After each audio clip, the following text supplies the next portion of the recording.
आज हम जिस मॉडर्न एरा में जी रहे हैं वहाँ हमारे पास करने को इतने सारे काम होते हैं कि हमारा दिन का 24 आवर स्पैन भी हमें कम पड़ता जा रहा है। इनफैक्ट आप में से कुछ लोग ऐसे भी होंगे जिनका आज का काम आज कभी फिनिश ही नहीं होता और इसी तरह धीरे धीरे करके उनका एक ह्यूज बैकलॉग क्रिएट हो जाता है।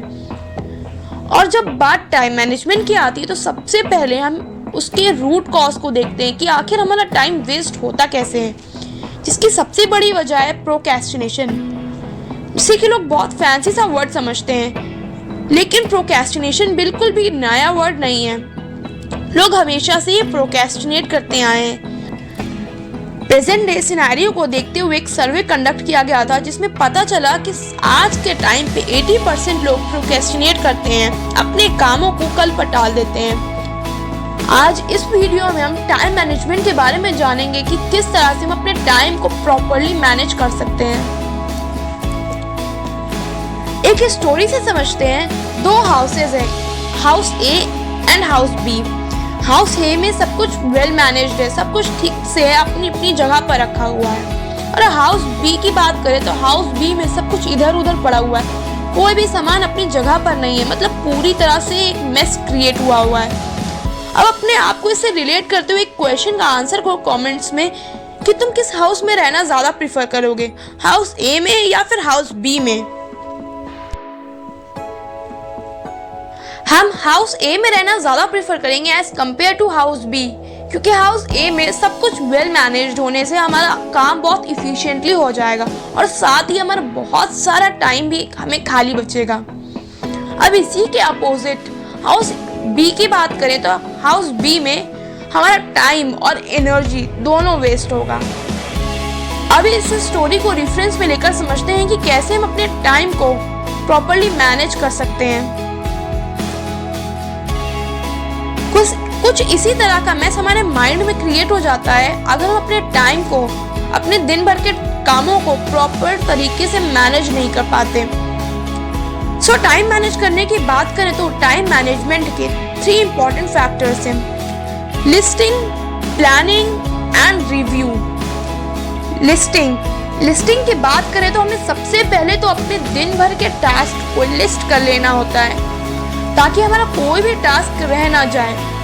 ये लिस्टिंग हमें प्रीवियस डे के रात को ही सोने से पहले ही कर लेनी होती है ताकि हम अगले दिन की शुरुआत से ही अपने फ्रेश माइंड के साथ अपने टास्क के ऊपर ज्यादा फोकस कर पाए। आप कोशिश करें कि एक बार में एक ही दिन के टास्क को लिस्ट करें, सिर्फ नेक्स्ट डे के टास्क को ही लिस्ट करें ताकि हमारी लिस्टिंग रियलिस्टिक रहे और हम अपने नेक्स्ट डे के सारे टास्क को प्रॉपर्ली मैनेज कर पाए, प्रॉपर्ली कर पाए हम उन्हें। अब आते हैं हम दूसरे पॉइंट पे जो कि है प्लानिंग। लिस्टिंग करने के बाद हमें अपने टास्क को एक प्रॉपर प्लान्स में डिवाइड करना होता है। लिस्टिंग के बाद हमें अपने टास्क को 4 D's में डिवाइड करना होता है। सबसे पहले आता है हमारा डू, फिर आता है डीले, फिर आता है डेलीगेट और फिर लास्ट और सबसे इम्पोर्टेंट पॉइंट ड्रॉप। डू में हमें उन कामों को डालना होता है जिन्हें करना बहुत जरूरी है, जिन्हें हम आज के बजाय कल पर टाल नहीं सकते, जैसे कि असाइनमेंट जो कल ही दिखाना है हमें, या फिर कोई होमवर्क जो हमें कल ही देना हो टीचर को।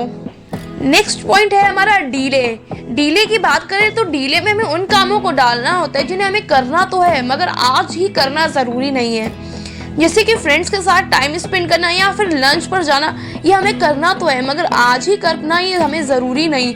हम इन कामों को कल पर भी टाल सकते हैं या हम तब भी कर सकते हैं जब हमारे पास टाइम हो।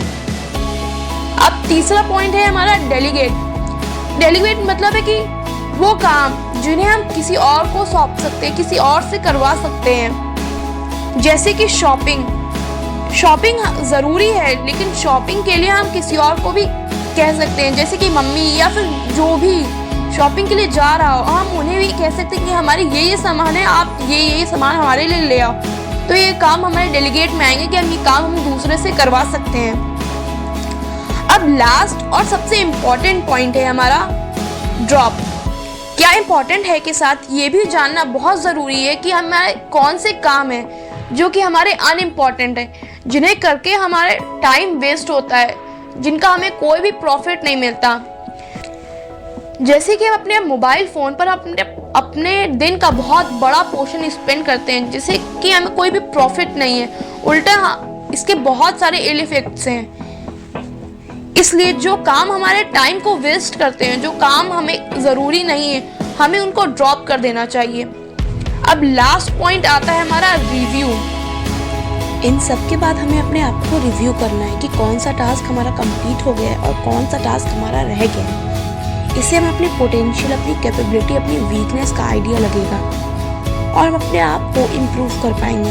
जब हम अपने दिन भर के टास्क को कंप्लीट करके उसको रिव्यू करेंगे तो हम बहुत ज़्यादा मोटिवेटेड फील करेंगे कि हमने अपने दिन भर के इतने टास्क को कंप्लीट कर लिया और हमारे इतने टास्क बाकी हैं। यहाँ पे हमारी वीडियो फिनिश होती है। मिलते हैं नेक्स्ट वीडियो में कुछ इसी तरह के स्टडी रिलेटेड इश्यूज़ के साथ।